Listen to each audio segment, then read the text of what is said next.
La non-participation de Joseph Kabila à l'élection du 23 décembre n'aura pas suffi à faire taire les critiques de l'opposition congolaise.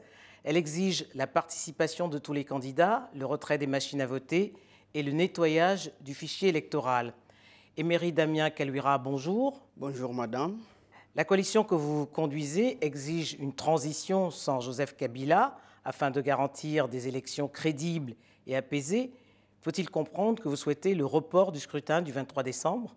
La CCT, la Coalition des Congolais pour la transition sans Kabila, reste ferme, droite dans ses bottes pour exiger cette transition sans Kabila qui est la dernière chance pour la paix, pour la démocratie, pour la justice et surtout pour sortir notre pays de ce désordre politique.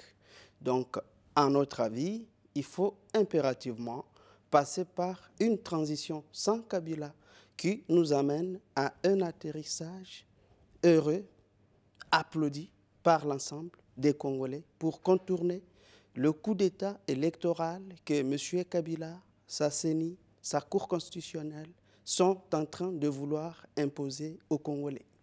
Mais la fin légale du second quinquennat de Joseph Kabila date de 2016. Pour éviter justement le glissement de 2 ans que nous avons connu, est-ce que la demande de cette transition que vous souhaitez n'aurait pas été fondée à ce moment-là? Depuis longtemps, nous avons rencontré la plupart d'autres dirigeants de l'opposition pour leur dire qu'il fallait que nous soyons tous du côté du peuple qui exigeait effectivement la fin du régime des Kabila. Une partie des amis a accepté d'adhérer à un dialogue qui était aussi truqué d'avance. Et grâce à ce dialogue, notamment, M. Kabila s'est maintenu au pouvoir au-delà des règles définies par la Constitution. Donc, c'est depuis longtemps... Vous faites allusion au dialogue dirigé par la SENCO? Le dialogue 1 et le dialogue 2, parce qu'il y en a eu 2. Il y a eu celui de la cité de l'OUA, facilité par Edem Kodjo, et un autre facilité par l'Église catholique. Et les 2 dialogues se sont soldés par des échecs cuisants. Et donc, la CCT, à cette époque-là, n'a cessé d'exiger la transition sans Kabila, qui n'était pas capable d'organiser les élections dans les délais constitutionnels. Et donc, au regard du théâtre électoral que M. Kabila tente de rééditer, eh bien, la CCT estime que la transition sans Kabila n'a jamais été aussi importante qu'aujourd'hui. Et toutes celles, tous ceux du monde, de l'Afrique, qui aiment le Congo et qui se soucient de ce peuple qui a beaucoup souffert de la mauvaise gestion de M. Kabila, tous ces hommes, toutes ces femmes devraient effectivement soutenir le projet de la transition sans Kabila qui nous porte. Comment mettre sur pied une transition à 3 mois de l'élection? Vous parlez d'élection, madame. Je répète que les conditions d'une élection crédible, transparente, pacifique, inclusive ne sont pas remplies. Vous avez une Cour constitutionnelle instrumentalisée, privatisée et caporalisée par M. Kabila. Vous avez une commission électorale qui est dirigée essentiellement par des conseillers de M. Kabila. Vous avez 2 applications qui ont programmé le coup d'État électoral pour le 23 décembre prochain, qu'ils appellent machine à voter. Pour reprendre vos termes, comment éviter le chaos? Pour éviter le chaos, effectivement, il faut s'aligner du côté du peuple congolais qui n'exige plus l'alternance cosmétique, l'alternance biaisée. Ça veut dire que les Congolais adhèrent aujourd'hui à un vrai changement, au changement total du système qui a échoué. Vous n'avez pas oublié, madame, le public n'a pas oublié que ça fait plus de 17 ans que M. Kabila et son PPRD sont au pouvoir. Ils ont échoué, ils ont détruit le pays. La pauvreté touche plus de 98% des Congolais. Les jeunes qui ont terminé les études n'auront jamais le droit d'aller au travail. Cette crise d'immigration qui fait la une dans l'Europe et dans le monde, eh bien, la RDC est parmi les pays pourvoyeurs des candidats à l'immigration parce qu'ils n'ont plus de perspectives chez eux. Et c'est pourquoi la CCT que nous représentons a pris toutes les dispositions nécessaires et les Congolais sont d'accord là-dessus. Nous avons d'adhésion massive. Il faut une transition sans Kabila pour préparer les vraies élections qui permettent aux Congolais d'aller sanctionner ceux qui ont mal travaillé. Or, le processus électoral actuel, vous êtes sans l'ignorer, ne garantit pas aux Congolais la possibilité d'aller à des consultations électorales qui permettent de punir ceux qui ont échoué. Or, M. Kabila a échoué manifestement. Son ami Emmanuel Shadari, ils ont échoué ensemble. Et vous savez par ailleurs que M. Shadari figure sur la liste des sanctions européennes. On ne peut donc pas vouloir faire partir ou incarcérer un braqueur et laisser partir un cambrioleur. Donc, M. Kabila, M. Shadari, c'est bonnet blanc et blanc bonnet.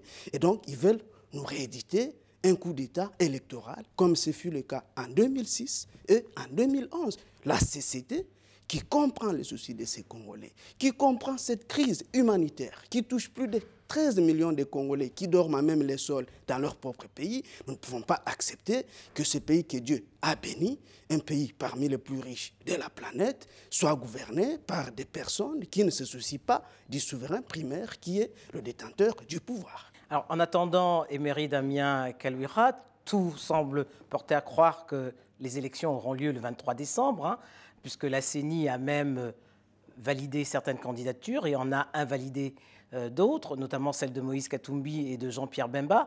Quelle lecture vous faites de ces deux invalidations?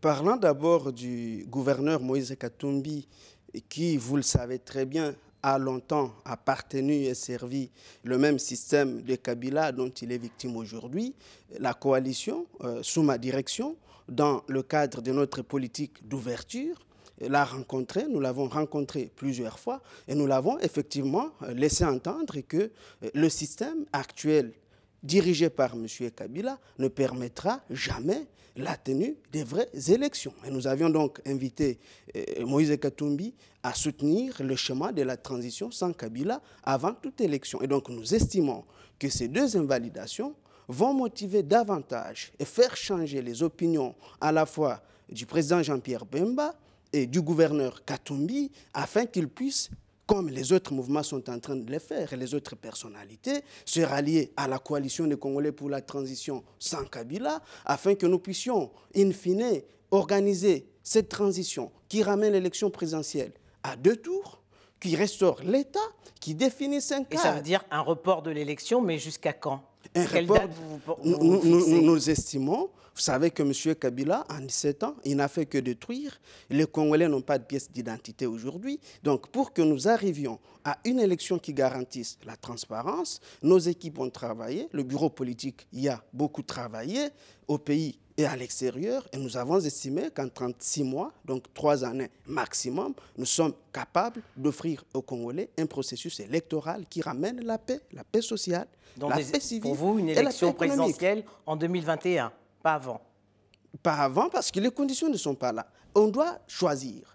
Voulons-nous que le pays continue d'être dans une crise meurtrière qui ne profite à personne? Même les investisseurs que nous avons contactés ont peur de venir investir au Congo. Mais puisque toutes les institutions sont aujourd'hui dans l'illégalité, oui. Qui assurerait cette transition? Non, mais la CCT, pour ne pas vous le cacher, ça fait bientôt 5 années que nous travaillons sur ce projet. Nous avons mis en place un cadre ad hoc constitué des fonctionnaires de toutes les compétences et qui représente toutes les 11 régions traditionnelles que compte la République démocratique du Congo. Et ces dirigeants sont dotés de toutes les aptitudes, de toutes les compétences pour conduire cette transition et enfin aller aux élections. Et nous avons même dit à tous les collègues, et je le leur rappelle, la transition ne va exclure personne. C'est une chance pour tous ceux qui veulent tenter leur chance d'être élus par les Congolais. Donc, la question de qui va diriger la transition ne se pose pas. En attendant, certains leaders de l'opposition réunis récemment à Bruxelles, je pense notamment à Moïse Katumbi, Jean-Pierre Bemba, Vital Kamerhe et Félix Tshisekedi, militent en faveur d'une candidature unique de l'opposition. Est-ce une solution pour garantir l'alternance? Non, ça ne peut pas garantir l'alternance. Et je vous l'ai dit que les Congolais n'ont plus besoin d'une alternance aujourd'hui. Les Congolais ont besoin du changement du système purement et simplement. Nous nous sommes renseignés auprès de notre centrale de renseignement. Et nous avons eu des informations selon lesquelles ces amis dont vous parlez se sont rassemblés à Bruxelles pour essayer de rééditer leur demande d'un autre dialogue avec M. Kabila. Et la CCT estime qu'aujourd'hui, nous ne pouvons plus permettre aux Congolais de descendre dans les rues pour mettre la pression et ensuite voir les leaders politiques qui veulent avoir accès au pouvoir. Donc, partager les postes. Donc, nous estimons qu'après l'échec de tous les dialogues, nous en avons compté plus d'une quarantaine depuis que Kabila est au pouvoir. Le dialogue n'est plus la réponse. Et maintenant, vous parlez de la candidature unique. Mais une élection présidentielle ramenée à un seul tour, par la simple volonté de M. Kabila qui a tout privatisé, ne peut pas garantir aujourd'hui la victoire de l'opposition au regard de Corneille Nangaa, de la Cour constitutionnelle, de ces applications qu'on appelle machines à voter, qui ont déjà programmé la victoire soviétique de M. Kabila, son dauphin, je vais dire, puisque Chadari égale Kabila